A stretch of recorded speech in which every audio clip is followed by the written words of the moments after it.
So of all the requests to do talks or training on, the one that comes up the most is how to deal with difficult conversations, or as I like to refer to them as essential conversations, because often they're addressing a sensitive topic maybe, or with someone where there might be a little bit of history, but you know that the conversation is essential for positive change to happen, or for more understanding to be brought to light. So why do people avoid these conversations? Well, because they're not nice. They feel awkward. It feels like you are often giving someone bad news, or you're asking them something when you're not going to be fully sure on what their reaction might be or what information they might give you back.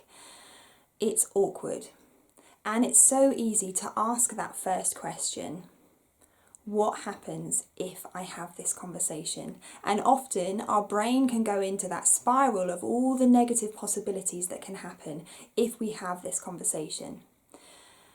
But it's equally as important to ask a second question: what happens if I don't have this conversation? And that is really key, because what happens if you don't have this conversation? Will that change happen? Probably not. Could things escalate and issues that you're trying to address get worse? Very possibly. Is your relationship going to benefit from you not having this conversation?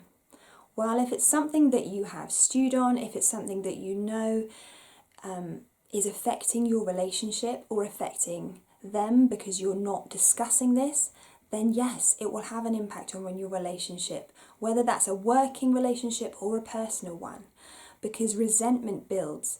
And unlike that phrase, I do not believe that time heals all wounds when it comes to relationships.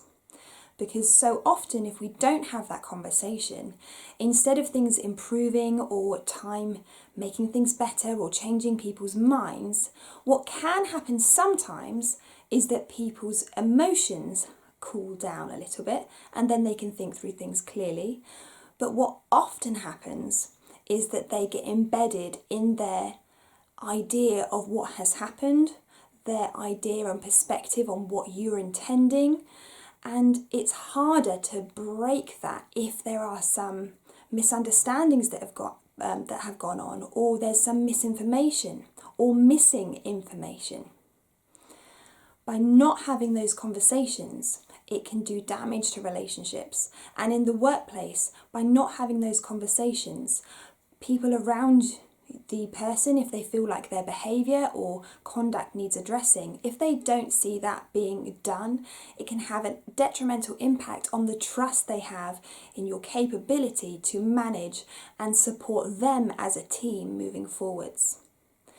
And essential conversations don't have to be fully negative. They can be supportive, they can ask questions, they can try and understand where the other person's coming from and put support in place.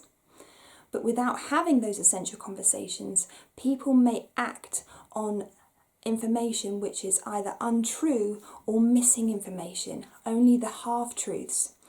They may have a complete surprise if something is brought up to them as being an issue when it could have been brought up when things were very, very small and minor, so that they can build on things rather than being a big surprise when they make a huge error or mistake which lands them up in a very formal meeting.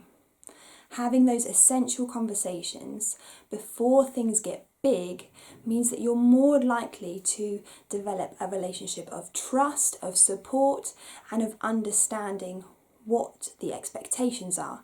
And when people have those expectations clearly laid out to them and they're given the support to meet those expectations, then people often are able to thrive a lot more, rather than being in a place of uncertainty and surprise if it comes out in a big formal meeting that they haven't been meeting certain expectations which they had no real idea on, whether they were meeting them or not. So, if you need support in having those essential conversations, please get in contact with me.